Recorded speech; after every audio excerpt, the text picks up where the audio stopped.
Hi guys, my name is Kirsty and welcome back to Upside Down Books. Today we're going to be looking at a reimagined TBR jar. Non potrai farfalloni amoro. So, we're not going to be defeated by how difficult it has been to stick to my TBRs. So, without giving anything away, because my June wrap-up will be coming in the next few weeks, the June TBR didn't go great.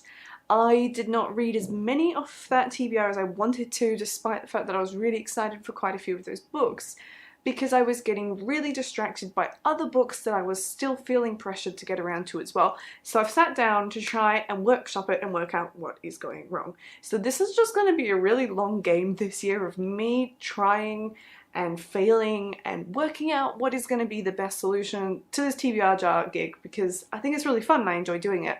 But I've got to get it right so that I'm actually picking books that I want to read and then actually reading them. So if you've been watching any of my other TBR videos, then you'll know that I usually have two jars that I pick from so that I have my ARCs, my advanced reader copies, and just the rest of my TBR, but it's too overwhelming and I keep pulling out. I had a few months where I was pulling out too much historical fiction, blah blah blah, and I just want a nice spread of books from a few different categories. So what I've decided to do is split it into 5 jars. Except I'm also now using mugs and an egg cup holder, but we'll get into that later. So I've split my TBR into 5 categories, and I will be picking a certain amount from each jar / mug every month in the hopes that by having a broader selection of types of books will mean that I actually read them, because because they also line up with my yearly reading goals, etc, etc. I so far, in this theoretical stage,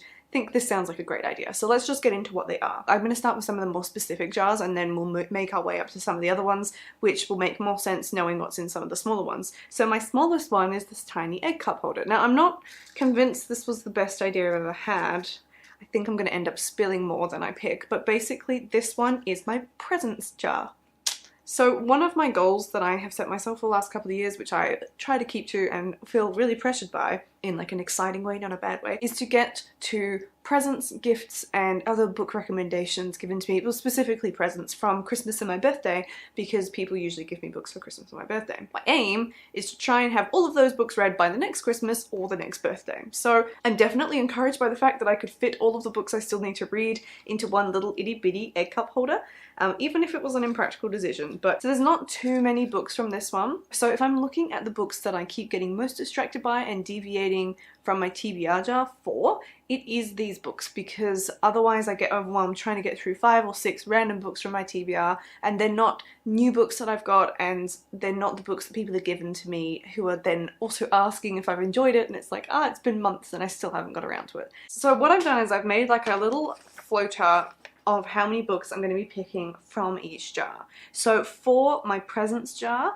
that little egg cup, until I run out of them, I'm going to be taking 2 out of this jar every month so that I get like a nice number of them, because I'm really excited for all the books that are on that list, and I think that 2 is a nice rounded number. It's going to make me feel like I'm making progress without reading too many of them or too few of them. That's going to stress me out. So let's move on to the next jar. Okay, so the next one I have, which is another one that's got only a few books in it, and that is going to be my diversity jar. So this is one that, with everything going on in the world right now, I have been inspired to make, to try and make sure that I am diversifying my reading. Now, I spent a good amount of time trying to work out what I'm actually going to include in this jar. So the idea is that each of the books in here are going to explore a life experience that is different to my own. So this is, as I've said, a diversity jar. This is not specifically a black authors or a black characters jar, although all of those books are in here as well. So this means that this jar includes everything on my TBR that I've gone through that I could identify from the blurb or from reviews or from the categories it was labelled into as having LGBT plus representation, disability representation, own voices, etc, etc. So the hope is that this will be much bigger than it is, because I'm not happy with how small it is at the moment, but I'm really excited because I'm going to be picking 2 from this jar every month as well, which I hope will also mean that going forwards, when I am buying new books to add to my shelves, I'll be keeping a keen eye out for diversity. I'm so excited about the books that are in here. I can't wait to share my book haul with you guys so you can see all of the new books that I have learnt about and heard about and added and bought in the last month. I'm just so excited. So I actually cannot wait to pick from this and see what I'm going to be reading in July. So then I'm moving on to my little sheet mug, and this is my next TBR jar, which is my prequels and sequels jar. So one of the yearly goals I have for myself this year is to try and make progress with series. So this is a fairly straightforward one. This contains any prequel or sequel that is on my shelf that's next to reading a series for me, and I'm going to be picking one of these per month, maybe. Now the maybe comes into because I'm aiming to read 6 books per month. That's the goal, 6 physical books, and so I'll be reading 2 diverse books, 2 present books, 1 from the next jar I'm going to show you, and that means that leaves me 1 space left, and I'm either going to be picking from my prequels and sequels or from my backlist, my main like big TBR, which I will show you soon. So prequels and sequels. That brings me to my ARCs jar. Now there's nothing really new to talk about here, but this is in my little Milan mug, and yeah, basically this just has all of the ARCs. I did go through and like taken a few off my TBR, which was really refreshing to do. Some that I've been sent unsolicited that I don't want to read, so I've culled this down just ever so slightly, but yes, this has all of my ARCs that I need to get around to reading, so I will be picking one of these per month as well. Which finally brings me to my backlist mug jar thing. So this just has everything else. So everything that does not fit into those other categories is in this jar. So I will be alternating depending on, I think, my mood and probably just how my reading's been going, whether I'm going to be picking each month from this jar or whether I'm going to be picking from my prequels or sequels. And I feel less stressed doing this because I have the presents TBR jar, and yeah, I'm happier with this structure. So in July I've decided that the jar that I'll be picking from will be my prequels and sequels jar out of those 2, because I don't feel like I've been making much progress towards finishing series. Now just before I pick, I wanted to establish a few rules that I'm going to include going forwards as well. The first rule is going to be, if it's a book I pull out that I really don't want to read, then because I have already gone through when I've made all of these jars and culled anything that I'm really not set on reading, and I'm going to donate. But if I pull one out that I'm still not that excited for, I have to give it a go for 50 pages, and if I'm not liking it, to be very strict about DNFing. That's my first rule. My second rule is that there are a couple of double ups, particularly between diversity, prequels to sequels, and presents. I have doubled up, which means that there's extra chance of pulling out certain books, which is exciting. Second rule is obviously if I double up, I'm not having to read it twice, it's just because it needs to be represented in a couple of jars. The third rule that I will have is that if I pull out a book, I know one example of this will be for the Throne of Glass series.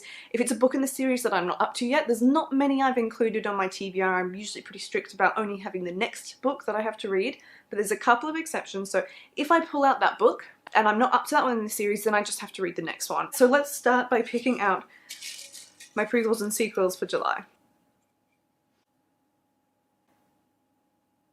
Oh my god, I feel like the gods have spoken. So I pulled out The Lost Stories, which is, I think, the final book in like the original Ranger's Apprentice series. Now, Ranger's Apprentice has been on my like yearly please finish this series list for about 4 years, if not more now. So I feel like that's a bit of like I feel like the fates have decided to tell me off and actually get on and do it. So that means I'm not up to The Lost Stories, actually up to book 10 in Ranger's Apprentice, which is this one, The Emperor of Nihonja. I'm not entirely sure how I pronounce that one. So that's really like spooked me a little bit actually that I picked that one out, but that's really exciting because I know that that's an easy read.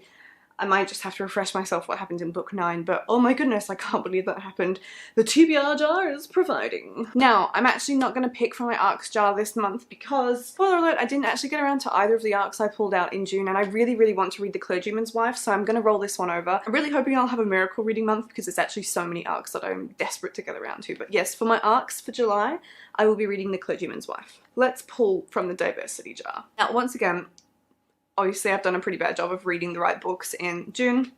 I didn't get around to Homegoing in June, so I'm going to be rolling this on as one of my 2 diversity picks for July. So this is going to be one of them, and now I'm going to pull out the second one, and I really want it to be something like A Song of Wraiths and Ruin because I'm so excited for that, but we will see what comes out. I pulled out Mirage. Oh my gosh, okay. So I pulled out Mirage, which is so exciting. So Mirage is by Samaya Dowd, and I've heard nothing but amazing things about this, especially because I think the sequel has just been released. I've been talking to a lot of people on Instagram about how much they love this book, and it's not a particularly large one either, so I think that this will be just so much fun to read. It is one of my most recent purchases, so I am very happy about that. It's not A Song of Wraiths and Ruins, but it is a close second. 6 books is such an intimidating number to pull out. I really hope I can get around to all of these. I have given myself a pretty strict schedule, so that brings us to the final jar I'm picking from, which is my presents. So let's try and do this without spilling. Dropped it. Alright, what did I pull out? Oh goodness, I pulled out The Beautiful. The Beautiful by Renee Ahdieh. Very nervous about reading this, guys. I'm not thrilled about this one. I mean, like, I am. I specifically chose that I wanted to purchase this book and read it. I think that I'm nervous. So The Beautiful is Renee Ahdieh's latest novel, and I don't honestly know if something like this classifies as diverse reading, because I don't think the book has any diversity in it, but it's Renee Ahdieh. I don't know. So The Beautiful is Renee Ahdieh's latest novel, and I'm so nervous because I really didn't like The Flame in the Mist, which is her previous book, but I have heard a lot of good things about this one, so I'm really hoping that I do actually like this. So we will be giving this one a go, but oh my gosh, I'm terrified. I'm also quite intimidated by just how big this is, but let's just pray that I like this, even though it's vampires, which I'm not I don't know, why did I buy? I bought this because it's Renee Ahdieh. But I'm not a fan of vampires. I wasn't a fan of her last book, so this could be disastrous. Okay, and my second book from here, oh, is A Crown of Coral and Pearl. So I'm quite excited to read this one, actually. This isn't too big and it's not too intimidating. It's also one I've been contemplating just picking up anyway for quite some time. So A Crown of Coral and Pearl is by Mara Rutherford. I haven't read anything by her before, but this was quite popular when it was released. I think it came out, was it last year? And this is a retelling of The Little Mermaid, I am fairly certain, and I can never say no to a retelling. So I'm really excited to read this. I don't think this will be too hard to read, so let's cross everything that I enjoy it. So despite the fact that I've had several fails at my TBRs lately, I've now got 6 books. 6 books that I've picked out for July. Look, I don't have great faith in myself that I'm going to get around to all of them, but I'm more excited about this, and I do feel that this is actually reflecting more of what I want to pick up. So I'm hoping that I know I can read 6 books, and because all of these books are coming from categories that I want to read from, I'm hoping that I won't get sidetracked by anything else. So we will see what happens. I'm very excited for my new system, but let me know in the comments down below what you think of my new system, and you can perhaps start placing some bets as to whether you think I'm actually going to get through a TBR. But this is what I'll be reading, and I'd love to know what you're reading in July. So let me know in the comments down below, and I will see you in my next video. Goodbye!